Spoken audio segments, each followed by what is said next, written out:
When people hear the name Johnny Bench today, many immediately start talking about Pete Rose. They bring up the scandal, the drama, and the fallout. Some say, well, he only bet on the Reds to win. Pete once said, if you do not bet on them every night, then you are betting against them. Still, it was Rule 21, and nothing changed that. Fans dig for inside stories, wondering if Bench resents Rose, why he does not campaign harder for him, or whether the Big Red Machine even gets along anymore during reunions. But here is the real scandal. We have allowed Pete Rose's shadow to block out one of the greatest players ever to wear the catcher's gear. Johnny Bench was the face of a dynasty, the gold standard at baseball's toughest position. In the 1970s, he was respected, admired, and tireless. Now, his body carries the scars of 14 seasons spent crouched behind the plate. His name is often dragged into a controversy he never created. This is not just a story of rivalry. It is about a legacy that has been overlooked simply because it was not noisy, messy, or full of sound bites. Johnny Bench was more than Pete Rose's teammate. He was not just part of the Big Red Machine, he was the greatest catcher in baseball history, without question. If this generation wants to understand true greatness in baseball, it is time to stop chasing drama and start appreciating a real legend.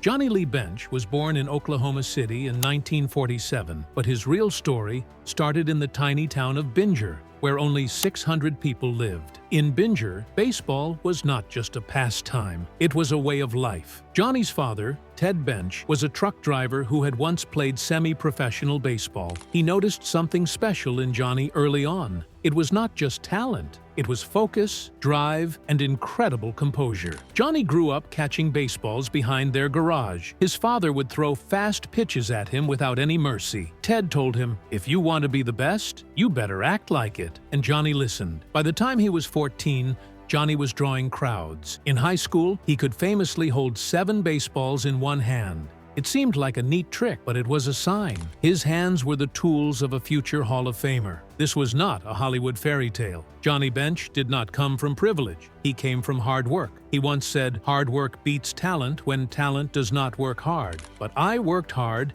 and had the talent. In 1965, the Cincinnati Reds drafted him in the second round. He was just 17. 2 years later, at 19, he made it to the majors. By 1968, he was Rookie of the Year, the youngest ever at that time. Baseball was not ready for him, but Johnny Bench was ready for baseball. Before Johnny Bench ruled Major League Baseball, he had to survive the brutal world of minor league baseball. It was a place where dreams were either sharpened or crushed. After getting drafted, Johnny joined the Tampa Tarpons, the Reds' Class A team in the Florida State League. Tampa offered no glamour, only hard lessons. Long bus rides, suffocating humidity, tiny crowds, no glory, just grind. But Johnny did not complain. He played every inning like it was the World Series. Russ Nixon, his manager, saw something rare. Johnny was not just talented, he had a calm, brilliant mind. He studied hitters like a coach and handled pitchers like a seasoned veteran. His defense was raw,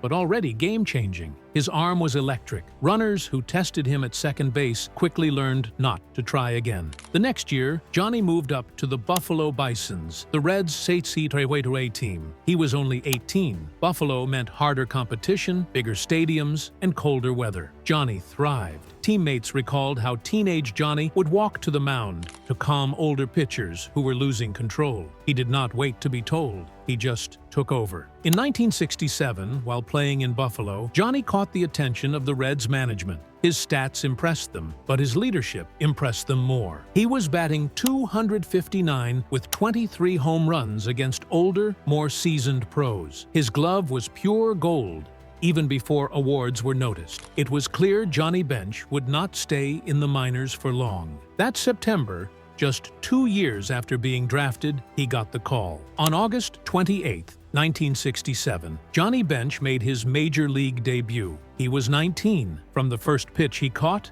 baseball began to change. By 1970, the Big Red Machine roared to life. At the center of it all was Johnny Bench. That year, he hit 45 home runs and racked up 148 RBIs. It was not just dominant for a catcher, it was unheard of. He won the National League M5P award, the youngest ever to do it at the time.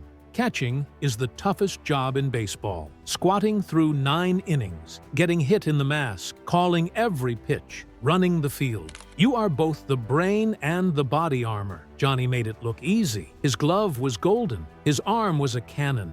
His game management was on another level. Pitchers trusted him without question. The Reds lineup was packed with stars: Pete Rose, Joe Morgan, Tony Perez, Dave Concepcion, George Foster, Cesar Geronimo, Ken Griffey Sr., and Sparky Anderson as the mastermind manager. But the beating heart was Johnny Bench. From 1970 to 1976, the Reds ruled baseball. They reached the World Series 4 times and won back-to-back titles in 1975 and 1976. In the 1976 series, Johnny batted .533 with 2 home runs and 6 RBIs. He was named the World Series MVP. Johnny Bench redefined catching: power, precision, command. He hit 10 career grand slams, more than any catcher in MLB history. He was not just leading the Reds, he was their engine. But inside the big red machine, tensions brewed. Pete Rose was loud, brash, and desperate for the spotlight. Johnny Bench was calm, reserved, and calculating. They worked together, but real friendship never grew. Their personalities clashed. Rose craved attention. Bench sought perfection. The respect was real, but it never warmed into real friendship.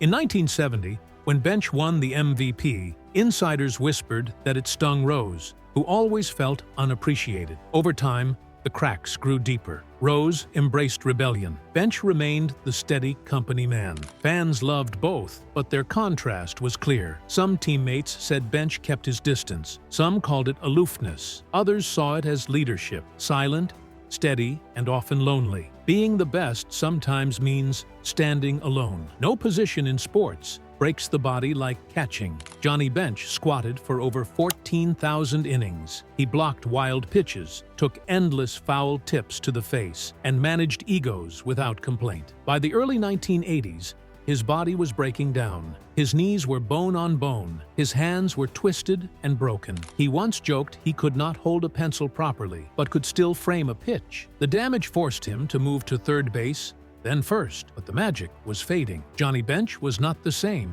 At 35, he retired. His resume was unmatched: 14-time All-Star, 10 Gold Gloves, 2 MVPs, 2 World Series rings, the greatest catcher ever. After retirement, Bench did not chase cameras. He worked in the broadcast booth, did commercials, and appeared at charity events. Always low-key. Too low-key, some said. In Cincinnati, he was not adored like Pete Rose. Rose was the rebellious hero. He signed autographs in Cooperstown parking lots. Fans flocked to him. Bench stayed out of the spotlight. He was never the loudest voice or the biggest personality. Fans respected him, but few truly knew him, and Johnny seemed fine with that. Over time, though, things changed. As the noise faded, appreciation grew. People saw the sacrifice.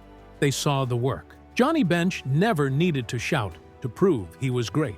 In 1989, Bench became eligible for the Hall of Fame. He was elected on the first ballot with 96.4% of the vote, one of the highest ever for a position player. On July 23, 1989, in Cooperstown, Johnny Bench stood on a stage and officially became a baseball immortal. The sun beat down. The crowd roared. Bench remained calm. His speech was simple. He thanked his teammates, his coaches, and his late father, Ted. "My father once told me, 'Do not look for approval, just do the work,'" he said, and I think I did. That day, Johnny Bench became the first catcher inducted on the first ballot. It was a triumph for catchers everywhere. But true to his nature, Johnny signed a few balls and walked away quietly. Later, in 1989, Pete Rose was banned for life for gambling. The shock rocked baseball. Debate exploded. Should the all-time hit king be banned forever? Many players defended Rose. Joe Morgan, Tony Perez, and others spoke up. Johnny Bench stood alone. He said, "If you knowingly break the rules, you face the consequences." That simple statement caused a storm. Sports radio blasted him. Columnists called him disloyal. Fans turned bitter. But Bench did not flinch. He was not scoring points. He was protecting the game.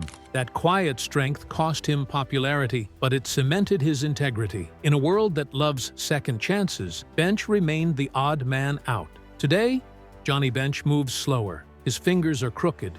His knees ache, but he does not complain. He gave everything he had to baseball. Modern catchers like Buster Posey, Yadier Molina, and JT Realmuto all name Johnny Bench as their inspiration. He was the blueprint. Johnny Bench changed what people thought a catcher could be. He turned it into an art. He made it a science. Statistically, he still towers over most catchers. He hit 389 career home runs, still among the top 3 all-time for catchers. He drove in 1,376 RBIs, more than Yogi Berra and Joe Mauer. He won 10 Gold Gloves, tied for second all-time among catchers. He won 2 MVPs, a rare feat for any catcher.